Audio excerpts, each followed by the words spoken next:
আমাদের টেক্সটকে আরও সুন্দর এবং রিডেবল করতে, যেন সহজে রিড করা যায়, এটা করতে আমরা প্যারাগ্রাফের ডিজাইনটা চেঞ্জ করতে পারি।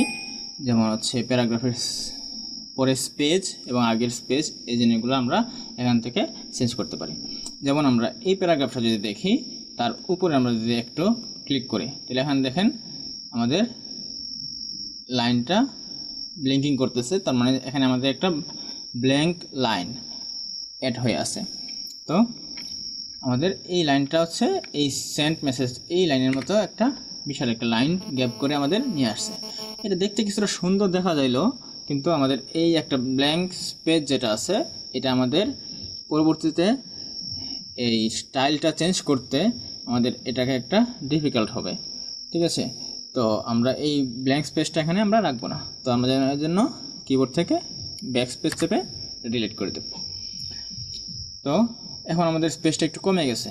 তো আমরা এই পুরো প্যারাগ্রাফের এরকমভাবে প্রত্যেকটা প্যারাগ্রাফের পরে স্পেস কীরকম হবে সেই জিনিসগুলো আমরা একটু সেট করে দিতে পারি এখান থেকে। ঠিক আছে, তো এটা সেট করার জন্য আমরা যাব হচ্ছে আমাদের এই ডিজাইন অপশনে। ডিজাইন অপশনে গেলে এখানে দেখেন কিছু প্যারাগ্রাফ এর স্টাইল এখানে অলরেডি তৈরি করা আছে, এখান থেকে আপনারা একটা সিলেক্ট করতে পারেন। অথবা আমরা এখানে প্যারাগ্রাফ স্পেসিং এটা যদি দেই, তাহলে এখান থেকে আমরা দেখতে পাচ্ছি আমাদের এই ডিফল্টটা হাইলাইট করে আছে।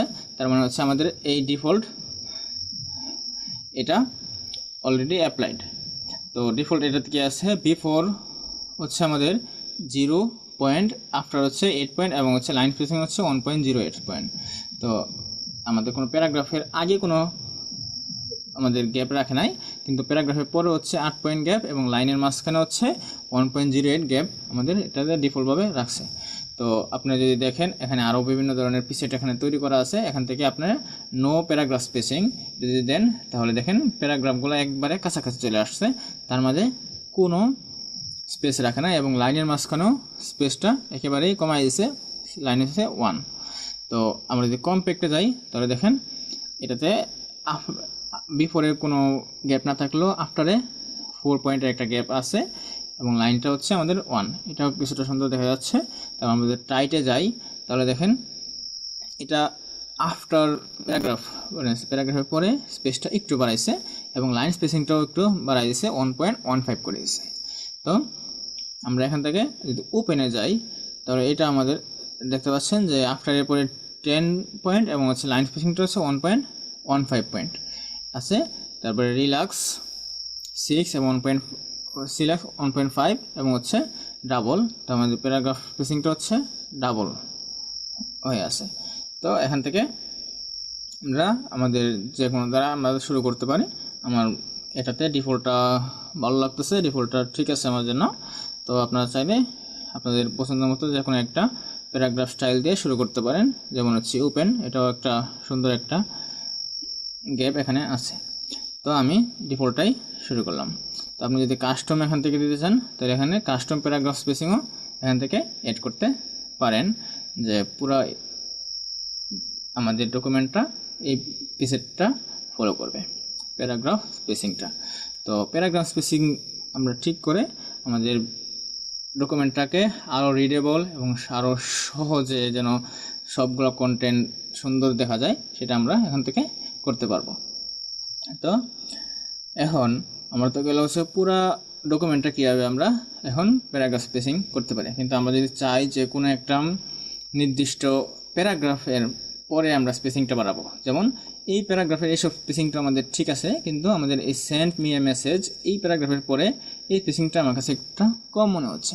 আমরা যদি এটার পরে এই স্পেসিংটা একটু বাড়াতে চাই, জাস্ট এই প্যারাগ্রাফটার মাঝখানে সিলেক্ট করে আমরা যেমন হচ্ছে আমাদের হোম ট্যাবে গিয়ে এখানে দেখতে পাচ্ছেন যে প্যারাগ্রাফের আন্ডারে এখানে আছে হচ্ছে লাইন অ্যান্ড প্যারাগ্রাফ স্পেসিং। এখানে আমরা যদি ড্রপ ডাউনে ক্লিক করি, তাহলে এখানে আমাদের কিছু প্রিসেট এখানে আছে। আমরা যদি 3 দিই, তাহলে এই প্যারাগ্রাফের মাঝখানে ব্যবধানটা অনেক বেড়ে যাচ্ছে।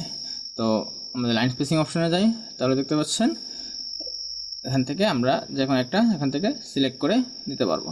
আপনি যদি কাস্টম চান, তাহলে লাইন স্পেসিং অপশনে যাইয়ে এখান থেকে এই স্পেসিংটা বিফোরে আমাদের 0 থাকলো, আর আফটারে হচ্ছে আমরা 8 পয়েন্ট আছে, আমরা এটা একটু বাড়ায় দিতে পারি।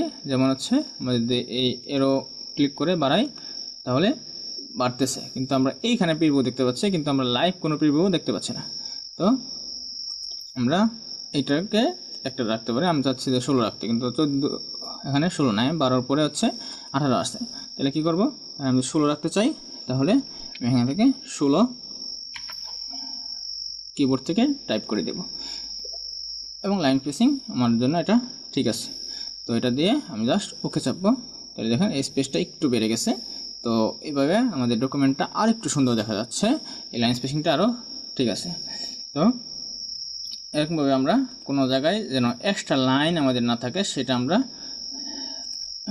এক্সট্রা লাইন না দিয়ে এটা এক্সট্রা লাইনটা ডিলিট করে দেবো এক্সপ্রেস শেপে। তারপরে প্যারাগ্রাফের মাঝখানে গ্যাপটা আমরা এখান থেকে বৃদ্ধি করে আমাদের প্যারাগ্রাফটা আর একটু সুন্দর করব।